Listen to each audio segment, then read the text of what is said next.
Seguimos conmocionados por las imágenes de Adamuz, esa tragedia que ha dejado muchas muertes, sí, pero donde no podemos olvidar las historias rotas detrás de cada una de esas vidas. Y claro, las imágenes del duelo, familiares llorando desconsolados. ¿Qué hacer en una situación así? Hoy en Eclesias Domingo queremos hablar abiertamente del duelo, de la pérdida, de la tragedia. Y el objetivo hoy es buscarle un sentido y con suerte encontrarlo, si es que hay sentido, a toda esta tragedia. Para eso nos acompaña hoy Francesc Torralba, es filósofo, es teólogo y de duelo sabe bastante. Francesc, muchísimas gracias por venir aquí a Eclesias Domingo a 13 con nosotros. Pues gracias por invitarme, tenía muchas ganas de conoceros y conocer este programa. ¿Hay sentido a la tragedia? ¿Se le puede dar un sentido? Sí, pero no de entrada. De entrada es un caos, es un vértigo, todo se deshace. Hay una situación de abismo, ¿no? Y por lo tanto lo que hay de entrada es un grito, es una cólera, es una rabia, ¿no? Quizá a posteriori uno puede aprender y comprender y reconstruir su vida. Pero eso requiere tiempo y ayuda, ¿eh? No es inmediato ni, por supuesto, es algo espontáneo, ¿no? Sino que requiere todo un proceso temporal. Pues estamos en 13, estamos en Eclesias Domingo y de todo eso vamos a hablar aquí con Francesc Torralba a la luz de su último libro, La palabra que me sostiene.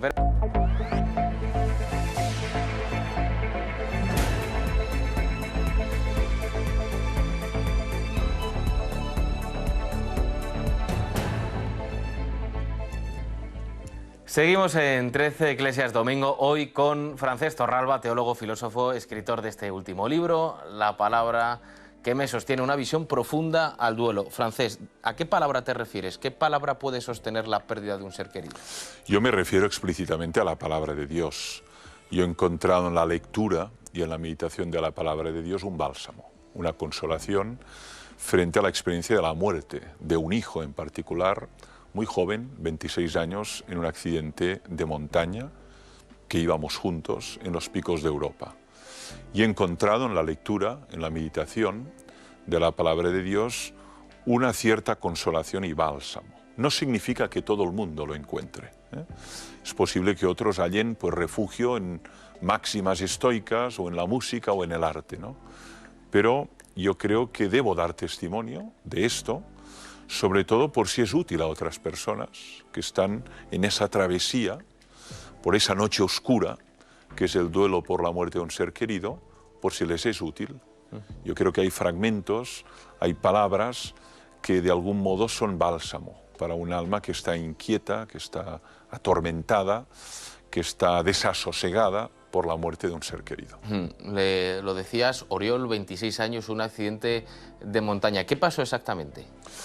Fue una excursión que habíamos planeado con muchísimo deseo y simplemente en un momento dado pues se precipitó por un barranco, ¿eh?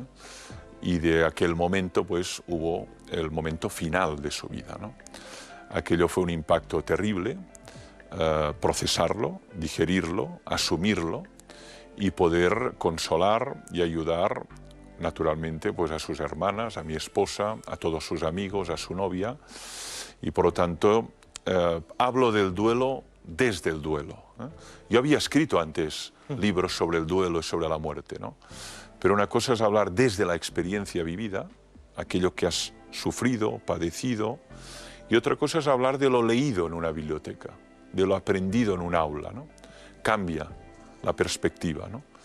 Y yo creo que cuando uno habla desde lo vivido, tiene autoridad moral, ¿no? Es decir, las personas que escuchan reconocen que esta persona sabe de qué habla, aunque quizá no compartan el mismo criterio o la misma idea.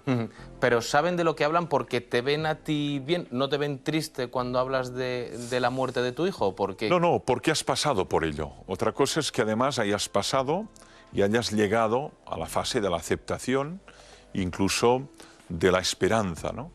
Pero aunque no hayas llegado a esa fase, el testimonio tiene un valor, porque ha pasado por ese Viernes Santo, ha pasado por ese desierto. Y por lo tanto, el que está pasando por ese desierto no le puede decir, tú no tienes ni idea de lo que estoy sufriendo. Sí, tengo idea porque sé lo que es estar en ese hueco, en ese abismo, y transitar por esa oscuridad. Y si esa persona ha logrado cruzarlo, puede ser puede ser una luz para los demás, puede ser una orientación, una brújula, ¿no? Por eso me parece que en momentos de desolación es muy importante acercarse a figuras que han pasado por experiencias análogas y ver cómo lo han hecho, qué les ha sido útil, qué lecturas, la comunidad, qué meditación, qué tipo de procesos han ayudado a sanar esa persona y a reconstruir su biografía.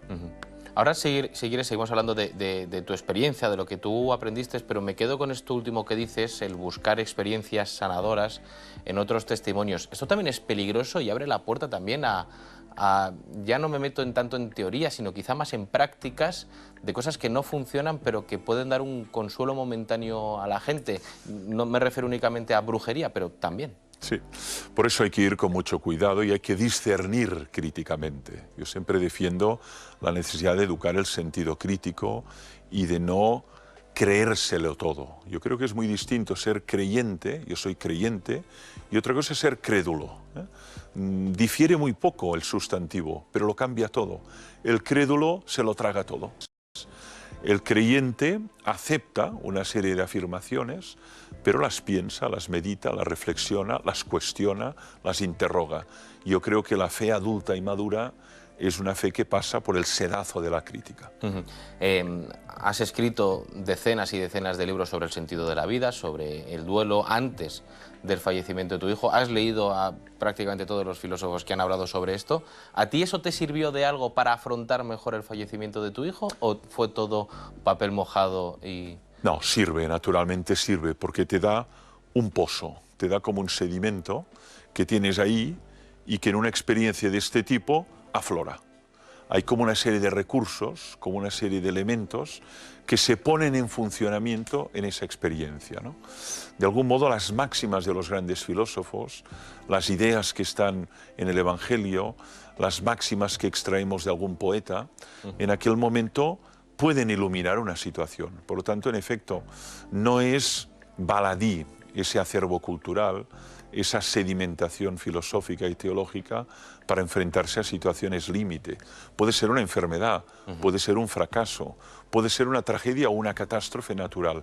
Todo eso ayuda, todo eso nos ayuda a situarnos y a buscar algún tipo de vía para salir de ese atolladero. ¿Estas claves también nos sirven para, entre comillas, prevenir una situación dramática de duelo? Por ejemplo, tú viviste el último día de tu hijo, sí, estuvo contigo. Sí. ¿Tu experiencia o lo que tú aprendiste nos puede ayudar a nosotros a vivir cada día para poder afrontar mejor el último día de alguien querido? Estoy convencido de ello. Yo creo que podemos aprender mucho de las situaciones límite y que esa lección la podemos asumir para nuestra vida, ¿no? Pongo un ejemplo.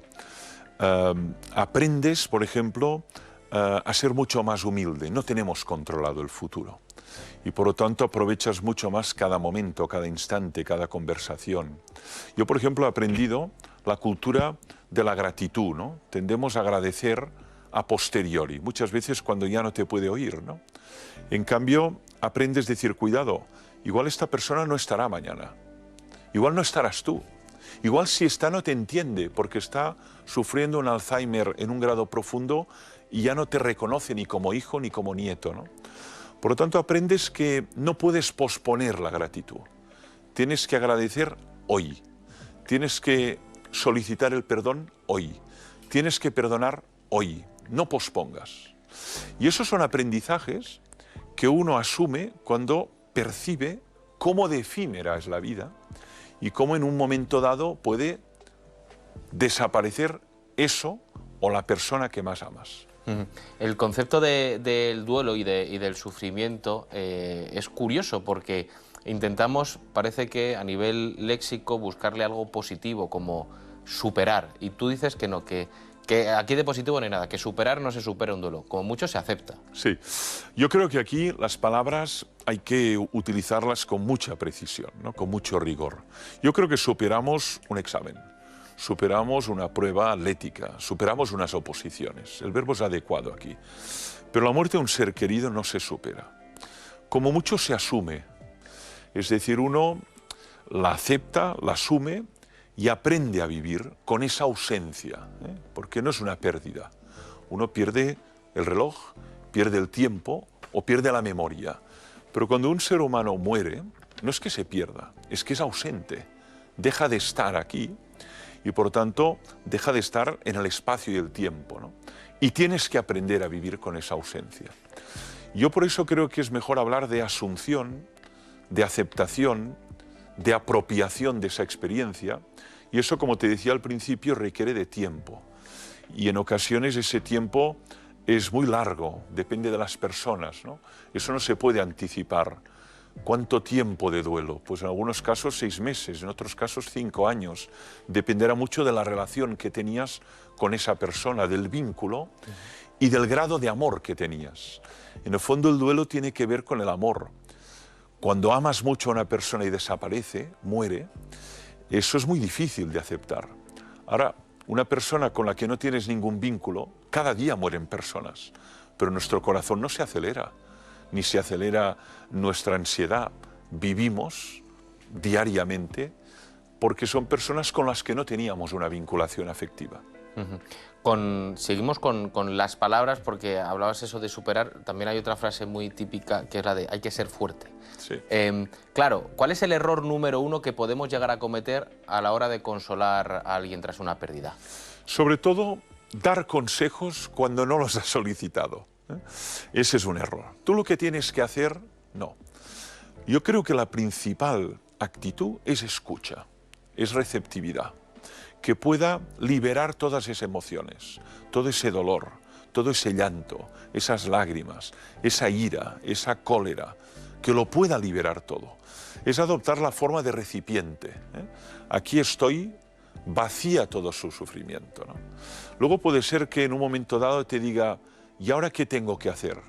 Y tú le puedes decir, a mí me ha ido bien la lectura del libro de Job, o de los Salmos, o de Epicteto, o de Marco Aurelio, o me ha ido bien la música, o la oración, o la Eucaristía, o me ha ido bien pasear con un amigo, ¿no?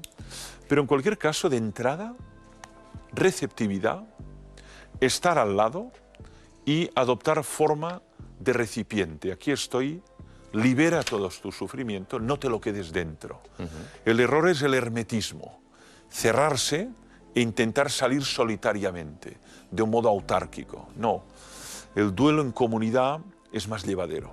Si tú te abres y el otro te sostiene y te da apoyo, eso cuanto menos, vaya, te da la impresión de que no estás solo en el mundo, que cuenta tu sufrimiento. ¿Y evadirse funciona para superar el duelo? No, lo que pasa es que tampoco uno puede estar permanentemente con ese pensamiento, con esa obsesión, con esa focalización. Yo hablo de un movimiento equilibrado, tiene que haber momentos de evasión. Oye, una película, si puedes, una novela, una distracción, ¿no? Pero permanentemente la evasión es salir por la tangente, es escapar, ¿no? De tal modo que luego vuelve ese dolor y no ha sido elaborado. No, hay que enfrentarse a esa ausencia y hay que asumir que ya no está.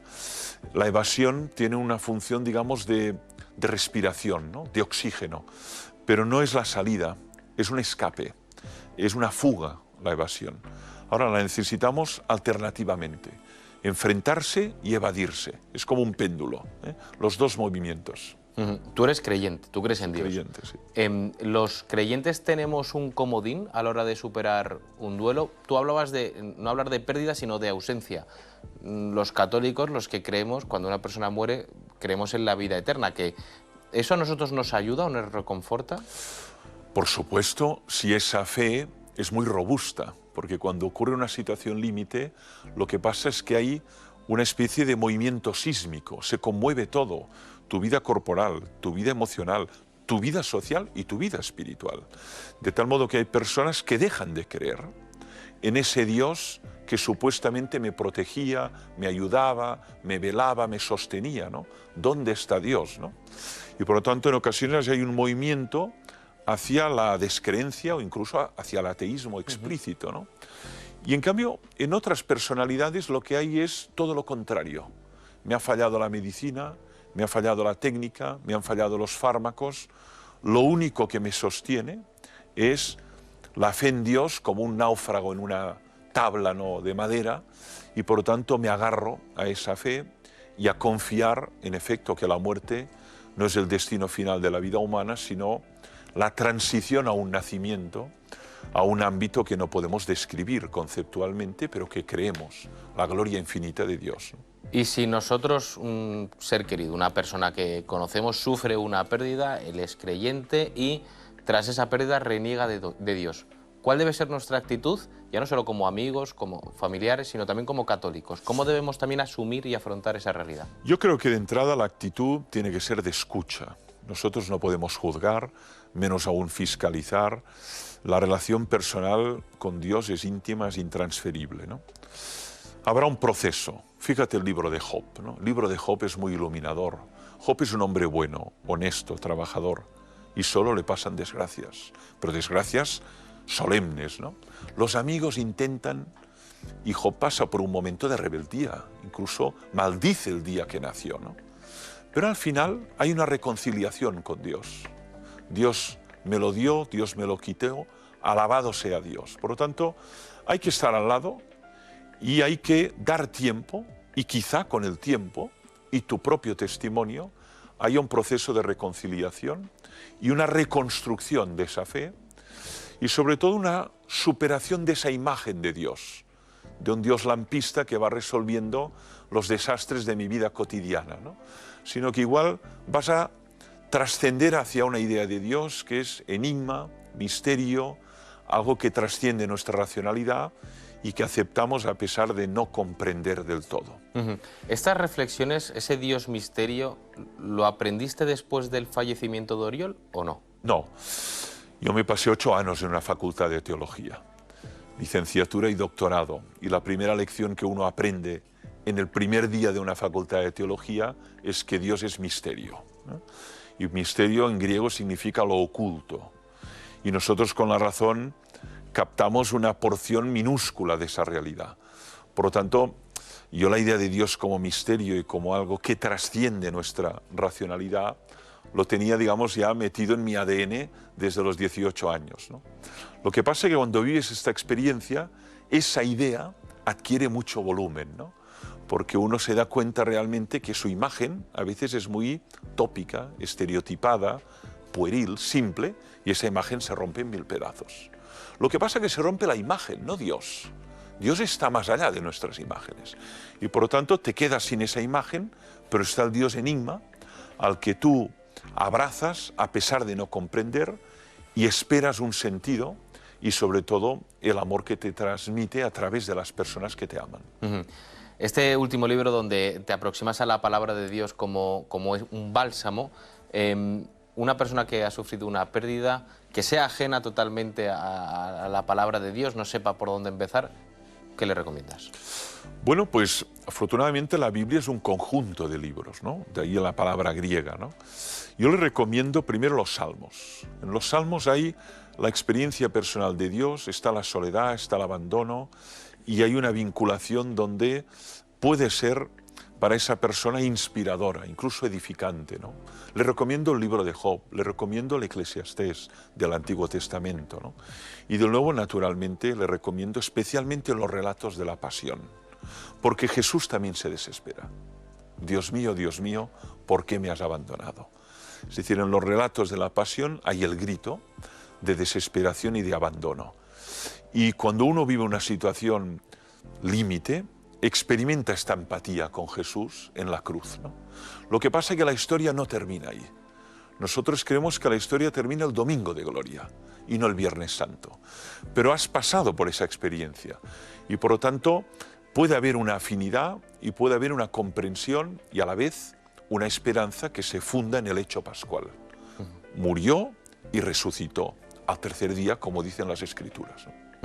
Documentándonos sobre ti, hemos descubierto también que tras la pérdida de tu hijo te has vuelto más selectivo. Mucho más. Y aprendes a decir que no muchas veces. Por eso te queremos agradecer que hayas venido aquí y has dicho que sí a la propuesta de Iglesias Domingo para hablar del duelo, para hablar de la tragedia, más en una semana en la que todos nos hemos conmovido con lo ocurrido en Aldamuz. No sé si el duelo colectivo también tiene un estudio aparte, el sentirnos afectados por una tragedia tan grande como la que hemos vivido, ¿sirven también algunas de estas claves? Sí, por supuesto, porque naturalmente se crea un clima de desolación, de impotencia, y uno puede hacer aprendizajes, sobre todo de cómo apoyar, cómo consolar, cómo sostener a las personas cuando la vida se hace añicos, ¿no? Se parte en trozos, ¿no? Y es verdad que uno se vuelve más selectivo, porque constata que el tiempo es muy breve. Yo he vivido 58 años, mi hijo llegó a los 26, ¿no? Muy probablemente he vivido más de la mitad de la vida, muy probablemente, ¿no? Entonces, a medida que vas haciéndote mayor, disciernes más. Antes hacías cosas para quedar bien, para que no fuera dicho, cuidado. Ahora tengo libertad para decir, mira, esto no me interesa, creo que no aporta nada, creo que no puedo aportar nada, no voy a venir. Francesc Torralba, filósofo, teólogo, gracias por abrirte en canal y hablarnos del duelo abiertamente y darnos esas claves que seguro que a muchos nos van a servir, en este caso a través de la palabra de Dios. Muchísimas gracias por acompañarnos. Gracias a vosotros por invitarme y por el trabajo que hacéis.